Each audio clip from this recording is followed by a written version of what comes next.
Hello friends, मी Vishakha. Global online मराठीमध्ये आपल्या सर्वांचं स्वागत आहे. आजच्या व्हिडिओमध्ये आपण राष्ट्रसंत तुकडोजी महाराज नागपूर युनिव्हर्सिटीज म्हणजेच RPMNU पेट 2021साठी रिसर्च मेथॉडॉजी या टॉपिकवरती MCQs बघणार आहोत. आपल्याला माहिती आहे प्रॅक्टिस किती महत्त्वाची असते आणि त्यासाठीच आपण हे प्रॅक्टिस क्वेश्चन्स घेत आहोत रिसर्च मेथॉडॉजी या टॉपिकवरती. सेक्शन 1मध्ये रिसर्च मेथॉडॉजीवरती खूप क्वेश्चन येणार आहेत आणि जनरल ॲप्टिट्यूडवरही येणार आहेत. पण जास्तीत जास्त क्वेश्चन हे रिसर्च मेथॉडॉजी येणार आहेत, म्हणून आपण अशा प्रकारची सिरीज चालू केलेली आहे. हे आजचं आपलं 6वं लेक्चर आहे. याआधी आपले 5 लेक्चर कंप्लीट झालेले आहेत रिसर्च मेथॉडॉजी टॉपिकवरती.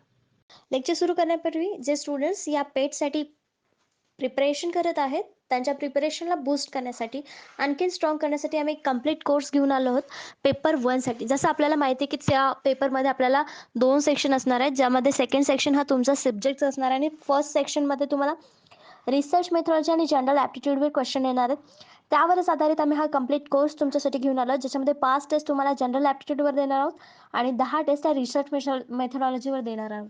तसेच तुम्हाला नोट्स मिळणार आहेत, फुल सिलॅबस, जे मराठी आणि इंग्लिश दोन्ही लँग्वेजमध्ये असणार आहेत आणि तुम्हाला गायडन्स देखील मिळणार आहे. तर हे सगळं तुम्हाला ₹499 मिळणार आहे आणि हे मिळवण्यासाठी फक्त दिलेल्या WhatsApp नंबरवरती मेसेज करायचा आहे. जर RTMNU ही एक्झाम, पेट एक्झाम जर तुम्हाला क्लिअर करायचं असेल, तर हा कोर्स तुम्हाला कम्प्लिटली सपोर्ट करणार आहे. तर लवकरात लवकर हा कोर्स जॉइन करा. तर लास्ट लेक्चरमध्ये आपण हे पहिले 3 पॉइंटवरती एमसीक्यूज बघितले होते. पण ते कव्हर झाले नव्हते, म्हणून आज पुन्हा आपण या 3 पॉइंटवरचे एमसीक्यूज बघणार आहोत. आजचा प्रश्न बघूया पहिला. Social science research dash dash problems. सामाजिक विज्ञान संशोधन डॅश डॅश समस्या. तर सामाजिक विज्ञानामध्ये समस्यांचं काय होतं हे आपल्याला सांगायचंय. ऑप्शन्स आहेत, एक्सप्लेन करतात म्हणजे सोशल सायन्स हे प्रॉब्लेम्स एक्सप्लेन करतं, की डायग्नोसिस करतं म्हणजे निदान करतं त्या प्रॉब्लेम्सचं, की रिकमेंड करतं की प्रॉब्लेम्स काय असायला पाहिजे सोशल सायन्स, का सोशल सायन्स हे प्रॉब्लेम्स फॉर्म्युलेट करतं, तयार करतं. तर यामध्ये आपल्या ऑप्शन्स पैकी करेक्ट आन्सर असणार आहे बी, डायग्नोसिस, निदान. म्हणजे सोशल सायन्स रिसर्च काय करतो, तो प्रॉब्लेम्सचं डायग्नोसिस करतं, निदान करतं. नेमका हा प्रॉब्लेम काय आहे, त्याचं मूळ काय आहे किंवा तो कशामुळे निर्माण झालेला आहे, यावरती सोल्युशन काय काढलं पाहिजे, याचं निदान जे आहे ते सोशल सायन्स रिसर्चचं करत असतो. तर सोशल सायन्स रिसर्च काय आहे ते बघूया आपण. Social science research is a activity of gathering, analyzing and interpreting information for a variety of social, economic, educational and political purpose. तर सोशल सायन्स रिसर्च जो आहे ती एक ऍक्टिव्हिटी आहे. कशाची? तर आपली जी माहिती आहे ती एकत्रित करण्याची, त्याच्यावर विश्लेषण करण्याची, त्याला योग्य प्रकारे विभागणी करून त्याचं विश्लेषण करणं.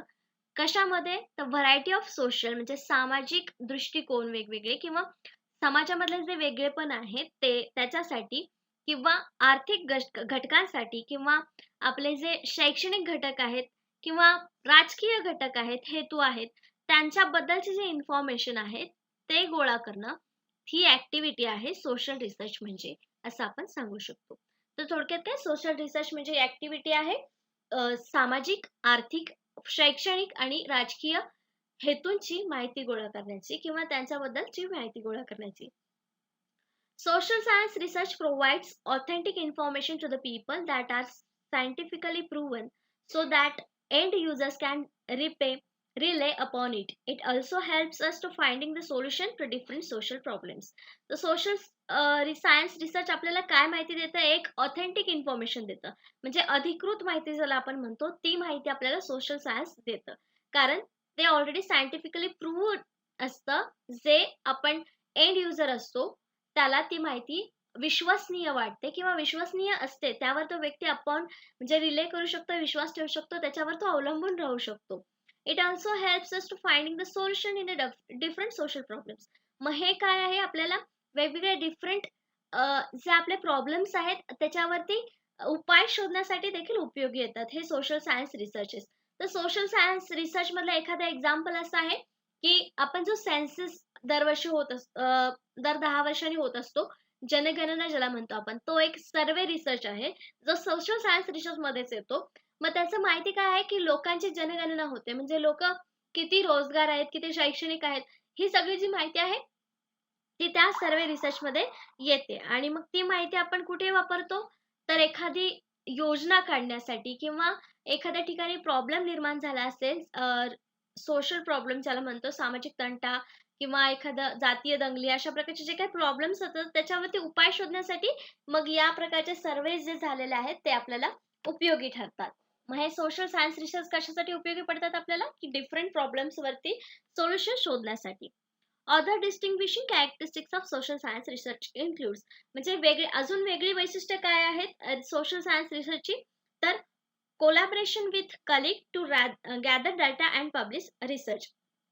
रिसर्च पब्लिश करताना याच्यामध्ये आपण कलिग सोबत कोलॅबोरेशन करू शकतो, म्हणजे एकत्र दोघ जण एकत्र येऊन डेटा कलेक्ट करू शकतात, कारण ह्याचा सेम डेटा असणार आहे. त्यामुळे दोघ जण एकत्र करून देखील आले, एकत्र येऊन जरी त्याचा डेटा कलेक्ट केला तरी त्याच्यामध्ये काहीही बदल होणार नाही. Reliance upon raw data such as statistics, survey result, observation and interviews. त्याच्यामध्ये आपण रॉ डेटावर देखील विश्वास ठेवू शकतो, म्हणजे सांख्यिकी असो किंवा सर्वे असो, निरीक्षण असो किंवा इंटरव्ह्यू असो, तर या प्रकारच्या गोष्टींवरती देखील आपण अवलंबून राहू शकतो किंवा त्याला आपण विश्वास ठेवू शकतो. हे सोशल सायन्स रिसर्चच कॅरेक्टरिस्टिक्स आहे असं आपण म्हणू शकतो. नेक्स्ट क्वेश्चन आहे सेकंड नंबरचा. The method by which a sample is chosen, एक पद्धत ज्यावरील नमुना निवडला जातो. तर नमुना निवडीचा हा एक वेगळा प्रश्न आहे जो आपल्या या सेशन मध्ये आलेला आहे, पण आपण घेऊयात हा क्वेश्चन जो आहे की सॅम्पल चूजन करण्याचे सॅम्पलची एक पद्धत कुठली आहे आपल्याला दिलेल्या ऑप्शन्स पैकी. ऑप्शन्स आहेत युनिट, डिझाईन, रचना, रॅन्डम यादृच्छिक सेन्सस म्हणजे जनगणना. त्याचा करेक्ट आन्सर आहे सी, रॅन्डम यादृच्छिक. तर हा एक प्रकार आहे आपला सॅम्पल निवडण्याची एक मेथड आहे. रॅन्डम पद्धतीने आपण सॅम्पल निवडतो. रॅन्डम म्हणजे काय, एकानंतर एक किंवा कोणत्याही सेम व्यक्तींना 10 व्यक्ती समान आहेत त्यातल्या 2, 3, 4 अशा व्यक्ती निवडणार. रॅन्डम व्यक्ती आपण निवडायच्या, म्हणजे ही एक सॅम्पलची मेथड आहे. तर आपला क्वेश्चन होता की कोणत्या सिंपलचं सॅम्पल निवडण्याची पद्धत आहे. तर आपला करेक्ट ऑप्शन आलं होतं सिंपल रॅन्डम सॅम्पलिंग जे आहे, रॅन्डम जी पद्धत आहे ती सॅम्पल निवडण्याची आहे. तर आपल्याला स्क्रीनवर दिसत आहेत दोन प्रकार आहेत, प्रोबॅबिलिटी सॅम्पलिंग आणि नॉन प्रोबॅबिलिटी सॅम्पलिंग. हे सॅम्पलिंगच्याच पद्धती आहेत. तर प्रोबॅबिलिटी सॅम्पलिंग मध्ये सिंपल रॅन्डम सॅम्पलिंग येतं, जे आपल्याला विचारलं होतं ऑप्शन्स मध्ये रॅन्डम सॅम्पलिंग पद्धत, ते आपलं आन्सर आलं होतं. तर ती रॅन्डम सॅम्पलिंग पद्धत काय आहे की it is a subset of statistical population in which each member of the subset has an equal probability of being chosen. याच्यामध्ये प्रत्येक मेंबरला सिलेक्ट होण्याची संधी मिळते किंवा जे सेट केलेले आहेत त्यातून प्रत्येक व्यक्ती म्हणजे सिलेक्ट होऊ शकतो, त्याला चान्सेस भेटतात की तो सिलेक्ट होऊ शकतो सिंपल रॅन्डम सॅम्पलिंग मध्ये. तर प्रोबॅबिलिटी सॅम्पलिंग मध्ये स्ट्रॅटिफाईड random sampling, systematic sampling, cluster sampling and multi stage sampling हे प्रकार पडतात. जेव्हा आपल्याला नेक्स्ट लेक्चर मध्ये हे प्रकार येतील तेव्हा आपण त्याला डिटेल मध्ये समजून घेऊया. पण सध्या सिंपल रॅन्डम सॅम्पलिंग ही एक प्रोबॅबिलिटी सॅम्पलिंग मधली सॅम्पलिंग पद्धत आहे, ज्याच्यामध्ये इक्वल चान्सेस असतात प्रत्येक मेंबरला सॅम्पल म्हणून चूज होण्याचे. नॉन प्रोबॅबिलिटी सॅम्पलिंग मधले कुठले कुठले प्रकार आहेत, purpose sampling, convincing sampling, snowball sampling and quota sampling. तर हे आपल्याला लक्षात राहिलं पाहिजे. दोन मेन टाइप्स आहेत, जे आहेत प्रोबॅबिलिटी आणि नॉन प्रोबॅबिलिटी, आणि त्याच्यामध्ये मग हे सब पॉइंट्स किंवा सब टाइप्स असं म्हणू शकतो. नेक्स्ट क्वेश्चन आहे थर्ड नंबरचा. Basic conclusions without any bias and value judgement is dash dash. कोणताही पक्षपात न करता किंवा निष्कर्ष काढणे व मूल्य निर्धारण करणे म्हणजे काय. ऑप्शन्स आहेत ऑब्जेक्टिव्हिटी वस्तुस्थिती, स्पेसिफिसिटी विशिष्टता, व्हॅल्यूज मूल्ये, फॅक्ट्स म्हणजे तथ्ये. तर व्हॅल्यूज तर नसणार आहेत की कन्क्लुजन काढणं आणि जजमेंट करणं, याच्यामध्ये व्हॅल्यूज नाहीयेत, फॅक्ट्स देखील नाहीयेत. मग विशिष्टता किंवा ऑब्जेक्टिव्हिटी मध्ये आपला एक करेक्ट आन्सर असलं पाहिजे. मग कोणताही पक्षपात न करता एखादा निष्कर्ष काढणे किंवा मूल्य निर्धारण करणे म्हणजेच त्याच्यामध्ये एक खरेपणा असणे, वस्तुस्थिती जशीच्या तशी मांडणे. मग इथे आपलं करेक्ट आन्सर काय असणार आहे, ए, ऑब्जेक्टिव्हिटी वस्तुस्थिती. तर basic conclusion without any bias and value judgement is objectivity. ऑब्जेक्टिव्हिटीची थोडक्यात ही एक व्याख्या केलेली आहे की ज्याच्यामध्ये कुठलाही पक्षपात होत नाही आणि निष्कर्ष काढला जातो, मूल्य निर्धारण केलं जातं पक्षपात न करता, म्हणजे ऑब्जेक्टिव्हिटी. तर ऑब्जेक्टिव्हिटी म्हणजे काय? Objectivity refers to the reality external to the mind as relating to the external objects. म्हणजे जे रियालिटी बाहेर आहे तीच आपल्या डोक्यात असणं किंवा बाहेरच्या गोष्टींशी ती आपण रिलेट करत असतो. Objective research findings are those ones that any other researchers performing in the observation. तर याच्यामधले फाइंडिंग्स काय असतात? जे आपण निरीक्षण केलेलं असतं तेच फाइंडिंग्स असतात. Or the same researcher using different methods कुड ऑल्सो अराइव्ड ॲट. म्हणजे जेव्हा दुसरा रिसर्चर त्याच विषयावरती किंवा त्याच वस्तूवरती रिसर्च होत असेल तेव्हा त्याचाही रिझल्ट सेम येणार आहे, दुसरी पद्धत वापरून देखील. मग हे काय असणार आहे? त्या गोष्टीबद्दलची ऑब्जेक्टिव्हिटी असणार आहे किंवा वस्तुस्थिती असणार आहे. नेक्स्ट क्वेश्चन आहे 4th नंबरचा. Research is classified on the basis of dash dash and methods. संशोधन आणि पद्धतीच्या आधारे वर्गीकृत केले आहे. संशोधन डॅश डॅश आणि पद्धतीच्या आधारे वर्गीकृत केले आहे. तर कशा कशाच्या आधारे संशोधन हे वर्गीकृत केलं जातं हे आपल्याला सांगायचं आहे. त्याच्यामध्ये पद्धती हे एक आपल्याला ऑप्शन दिलेलं आहे. म्हणजे ऑप्शन सी जे आहे आपलं मेथडॉलॉजी ते तिथून कट होणार आहे. मग आपल्याला option purpose, intent and techniques या 3 पैकी आपल्याला करेक्ट आन्सर सांगायचा आहे, ज्याच्यामध्ये रिसर्च हा वर्गीकृत होतो. तर आपलं करेक्ट आन्सर आहे पर्पज, हेतू. Research is classified on the basis of purpose and method. तर हेतू काय आहे आपला रिसर्चचा आणि त्याच्या पद्धती कुठल्या कुठल्या आहेत या दोन्हीवरती आपण वर्गीकरण करू शकतो.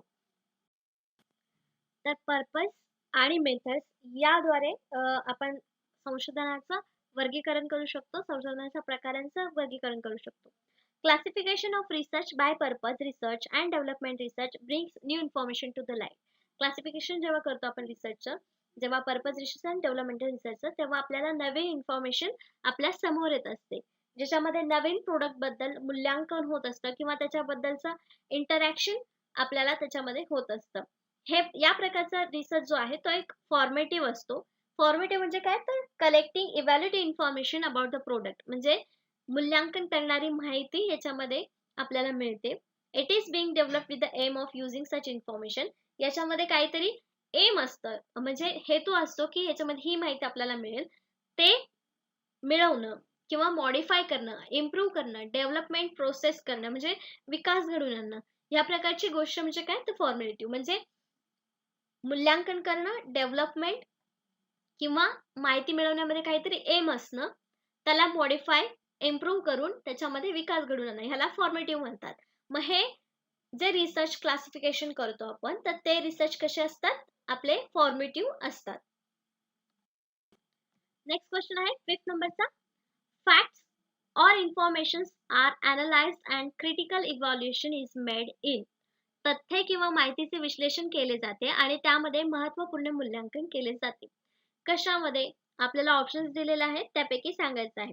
ऑप्शन्स आहेत सर्वे, सर्वेक्षण, ऍक्शन रिसर्च, कृती संशोधन, अनालिटिकल रिसर्च, विश्लेषणात्मक संशोधन, पायलट स्टडी म्हणजे वरून केलेला अभ्यास. पायलट स्टडी म्हणजे कशाला म्हणतो आपण? की जो वरवर केलेला असतो, केस स्टडीनी वगैरे अभ्यास करतो आणि मग डीपमध्ये त्याला आपण अभ्यास करायला घेतो, तर तो पायलट स्टडी असतो. सर्वे म्हणजे जो आपण सर्वेक्षण करतो. ऍक्शन रिसर्च, कृती संशोधन हा एक आपला प्रकार आहे, संशोधनाचा रिसर्चचा टाईप आहे. अनालिटिकल रिसर्च, विश्लेषणात्मक संशोधन हाही आपला एक संशोधनाचा टाईप आहे. तर यापैकी करेक्ट जे आन्सर आहे ते आहे ऍक्शन रिसर्च, कृती संशोधन. तर यामध्ये काय होतं? Facts and informations are analyse and critical evaluation is made. म्हणजे जे तथ्य आहेत आणि माहिती आहे त्याच्यामध्ये विश्लेषण केलं जातं आणि त्याचं मूल्यांकन केलं जातं ऍक्शन रिसर्च मध्ये. ऍक्शन रिसर्च म्हणजे काय आहे आपल्याला बघायचं आहे. Action research is a method of systematic enquiry that teachers undertake as a researcher of their own practice. You will draw on the findings of other researchers to help develop actions and interpret the consequence. As an action researchers or teacher researchers, you will generate a research. त्याच्यामध्ये काय सांगितलेलं आहे? Action research म्हणजे कृती संशोधन, जे कृतीतून आपल्याला समोर येतं. लास्ट लेक्चर मध्ये बघितलं की ही एक सिस्टमॅटिक एन्क्वायरी, कुठलाही रिसर्च आहे तो एक सिस्टमॅटिक एन्क्वायरीच आहे. तर कृती संशोधन म्हणजे कृतीतून निर्माण झालेला रिसर्च. जेव्हा एखादा प्रोफेशनल व्यक्ती किंवा आपल्या प्रोफेशन मधून एखादी गोष्ट करतोय, कृती करतोय आणि त्याच्यामध्ये त्यांना नवीन इन्फॉर्मेशन मिळते किंवा एखादा शोध लागतोय, तेव्हा तो एक कृती संशोधन म्हणजे ऍक्शन रिसर्च आहे असं आपण म्हणू शकतो. म्हणजे एखादा टीचर जेव्हा स्टुडंट्सच्या भविष्यासाठी किंवा त्यांच्या अभ्यासामध्ये नवीन काहीतरी शोध लावून त्यांना शिकवण्याचा प्रयत्न करतोय. तो एक ॲक्शन रिसर्च असणार आहे. जो काही समोर प्रॉब्लेम दिसतोय तो सॉल्व्ह करण्यासाठी टीचर त्याच्यावरती उपाय शोधणार आहे. म्हणजेच तिथे तो रिसर्च होणार आहे. तो ॲक्शन रिसर्च असणार आहे. तो प्रत्येक इंडिव्हिज्युअल व्यक्तीचा ॲक्शन रिसर्च असणार आहे. इथं आपल्याला उदाहरण दिलेलं आहे, की एक स्कूल टीचर आहे एलिमेंटरी स्कूलची. ती तिच्यासाठी किंवा ती स्वतः एका क्लासमध्ये एलिमेंटरी स्कूलमध्ये एक प्रोजेक्ट आपल्या स्टुडंट सोबत तयार करत आहे. तर तो एक ॲक्शन रिसर्च असणार आहे. तो त्या व्यक्तीचा, त्या पर्सनचा इंडिव्हिज्युअल ॲक्शन रिसर्च असणार आहे. नेक्स्ट क्वेश्चन आहे 6 नंबरचा. Research conducted to find solutions for an immediate problem is. त्वरित समस्येवर तोडगा काढण्यासाठी केलेले संशोधन म्हणजे काय? आपण आत्ताच एक प्रश्नाचा आन्सर बघितलाय. त्यामध्ये पण हेच काही कॅरेक्टरिस्टिक्स आपल्याला दिसत होते. मग आपल्याला ऑप्शन्स काय काय दिलेले आहेत? फंडामेंटल रिसर्च, मूलभूत संशोधन, एनालिटिकल रिसर्च, विश्लेषणात्मक संशोधन, सर्वे म्हणजे सर्वेक्षण, डी ॲक्शन रिसर्च म्हणजे कृती संशोधन. तर आपण उदाहरण पण बघितलं तर टीचर जेव्हा एखादा प्रॉब्लेम त्याला समोर दिसतोय त्याच्यावरती सोल्युशन शोधण्यासाठी एखादा रिसर्च करतो किंवा इन्फॉर्मेशन मिळवतो किंवा त्यावर उपाय शोधतो, तेव्हा तो एक कृती संशोधन असतं, ॲक्शन रिसर्च असतो. त्या व्यक्तीचा इंडिव्हिज्युअल ॲक्शन रिसर्च असतो. म्हणजे आपलं इथं करेक्ट आन्सर काय येणार आहे? डी ॲक्शन रिसर्च, कृती संशोधन. Research conducted to find solution for an immediate problem. प्रत्येक व्यक्ती आपल्या इमिजिएट प्रॉब्लेमसाठी सोल्युशन शोधत असतो. म्हणजे तिथं तो एक ॲक्शन रिसर्चच होत असतो एका छोट्या लेव्हलवरती. म्हणजे याचं आपलं करेक्ट आन्सर डी आहे. Action research is a philosophy and methodology of research generally applied in a social science. म्हणजे ॲक्शन रिसर्च ही जी एक फिलॉसॉफी आहे ती फिलॉसॉफी अँड मेथोडॉलॉजी आहे, पद्धत आहे, जी सोशल सायन्स म्हणजे सामाजिक विज्ञानामध्ये वापरली जाते. It seeks transformative change through the simultaneous process of taking action and doing research. त्याच्यामध्ये काय चेंज होतात, की दोन सायमल्टेनियस म्हणजे एकाच वेळी दोन प्रोसेस चालू असतात. Taking action and doing research म्हणजे जेव्हा आपण ॲक्शन घेत असतो तेव्हाच ती आपोआप दुसऱ्या साईडला रिसर्च तयार होत असतं. Which are link together by critical reflection. म्हणजे जसं की सांगितलं, की एका वर्गामध्ये टीचरला एका स्टुडंटमध्ये चॅप्टर रीड करण्यामध्ये प्रॉब्लेम येतोय. हा एक प्रॉब्लेम जेव्हा टीचरला दिसतो तेव्हा टीचर तो त्यावर सोल्युशन शोधतात. म्हणजे ते वाचून दाखवतात तो चॅप्टर. रीड करण्यामध्ये प्रॉब्लेम येतोय, तर तो लिसनिंगमध्ये प्रॉब्लेम येणार नाही. म्हणजे टीचरने त्याच्यावरती सोल्युशन शोधलंय. म्हणजे तिथे काय झालंय? ॲक्शन रिसर्च झालेला आहे. ॲक्शन त्याच्यावर टीचरने इमिजिएट घेतलेली आहे. म्हणजे हे एक सिंपल उदाहरण होतं. एक्झाम्पल होतं ॲक्शन रिसर्च कसा असू शकतो त्यावरचं. नेक्स्ट क्वेश्चन आहे 7th नंबरचा. Research through experiment and observation is called. प्रयोग आणि निरीक्षणाद्वारे शोध घेणे हे कशाचं उदाहरण आहे किंवा ही कुठल्या प्रकारचा रिसर्च आहे आपल्याला सांगायचं आहे. ऑप्शन आहे clinical research, experimental research, laboratory research आणि एम्पिरिकल रिसर्च. तर याच्यामध्ये ऑब्झर्वेशन आहे म्हणजे स्वतः आपण तिथे प्रेझेंट आहेत आणि एक्सपेरिमेंट पण आहे म्हणजे प्रयोग देखील आहे. मग हा एक अनुभवजन्य संशोधन असणार आहे कारण स्वतः आपण अनुभव घेणार आहे, स्वतःच प्रयोग करणार आहे, स्वतःच निरीक्षण करणार आहे, निष्कर्ष देखील आपण स्वतःच करणार आहे. म्हणजे करेक्ट आन्सर आहे डी एम्पिरिकल रिसर्च, अनुभवजन्य संशोधन. Empirical research is a research that is based on observation and measurement of phenomena. तर हे मोजमाप आणि निरीक्षण यावर आधारित रिसर्च आहे एम्पिरिकल रिसर्च म्हणजे. As directly experience by the researchers म्हणजे हे स्वतः अनुभव घेतो रिसर्चर्स, म्हणून ह्याला आपण अनुभवजन्य रिसर्च असं म्हणतो. The data thus gathered may be compared against the theory of the hypothesis, but the results are still based on real life experience. जरी ह्याची थेअरी म्हणजे सिद्धांत किंवा हायपोथेसिस जे म्हणतो, गृहीतक जे म्हणतो, ते आपण जरी मांडले असतील, कंपेअर केले असतील, डेटा गोळा केलेला असेल त्याच्यावरून, पण त्याचा एक्सपिरियन्स जो आहे तो शेवटी आपल्या सत्य लाईफवरती किंवा रिअल लाईफवरती डिपेंड करत असतो किंवा बेस्ड असतो. त्याच्यावरतीच तो अवलंबून असतो किंवा तसाच आपल्याला अनुभव येत असतो. म्हणून हा एम्पिरिकल रिसर्च आहे, अनुभवजन्य रिसर्च ज्याला आपण म्हणतो. An experiment is conducted by using music website survey on a set of audience who are exposed to happy music and another set who are not listening to music at all, and the subject are then observed. The result derived from such result will give empirical evidence if it does not promote creativity or not.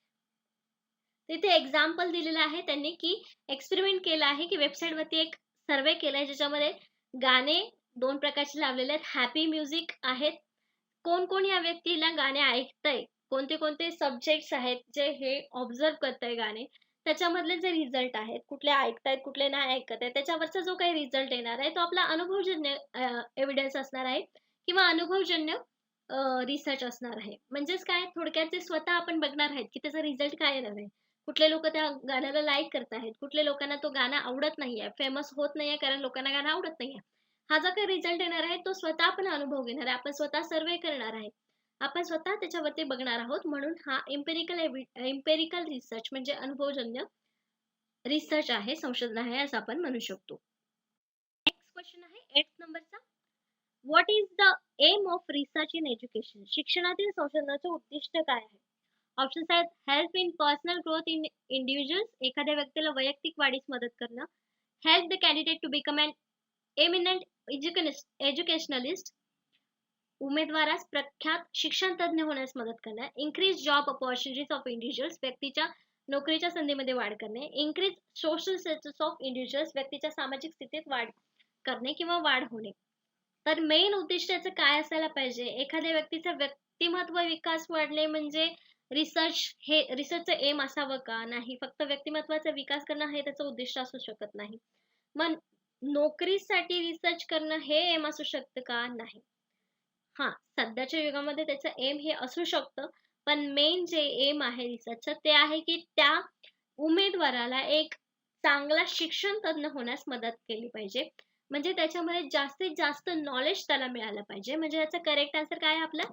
B. Help the candidate to become an eminent educationalist. उमेदवारास प्रख्यात शिक्षण तज्ञ होण्यास मदत करणं हे त्याचं main aim आहे रिसर्चचं. हे एज्युकेशनमध्ये आहे. बाकीच्या गोष्टी तर तिथे असतीलच, एम तिथे असतील. पण एज्युकेशन क्षेत्रामध्ये हे त्याचं मेन एम आहे. The primary purpose of educational research is to expand the existing body of knowledge. Exactly the knowledge म्हणजे आपलं जे ज्ञान आहे ते वाढवणं, एक्सपांड करणं हे त्याचं मेन एम आहे एज्युकेशनल रिसर्चमध्ये. By providing solutions to the different problems, म्हणजे प्रत्येक प्रॉब्लेमला सोल्युशन देऊन हे रिसर्च करण्याचं मेन एम आहे नॉलेज वाढवणं. In pedagogy while improving teaching and learning practices, जसं की आपण कम्प्युटरच्या युगामध्ये टीचिंगच्या प्रोसेस आणि लर्निंगच्या प्रोसेसमध्ये प्रॅक्टिसेस करतो आहोत. म्हणजे आपल्या एज्युकेशन रिसर्चमध्ये आपण ज्ञान वाढवतो आहोत. हा मेन पर्पज आहे रिसर्चचा. Educational research also seeks answers to the question bothering on learning motivation, development and classroom management. तर असे वेगवेगळे क्वेश्चन्स आहेत जे आपल्याला एज्युकेशनल रिसर्चमध्ये म्हणजे निर्माण होतात. पण आपण एज्युकेशनमध्ये मेन पर्पज काय आहे तर नॉलेज एक्सपांड करणं किंवा नॉलेज मिळवून देणं. जी कॅन्डिडेट आहे, जी व्यक्ती आहे तिला त्या विषयामध्ये तज्ञ बनवणं. तज्ञ नाही पण त्याच्याबद्दल नॉलेज सगळं निर्माण करून देणं. नेक्स्ट क्वेश्चन आहे 9th नंबरचा. Which of the following best suit for action research?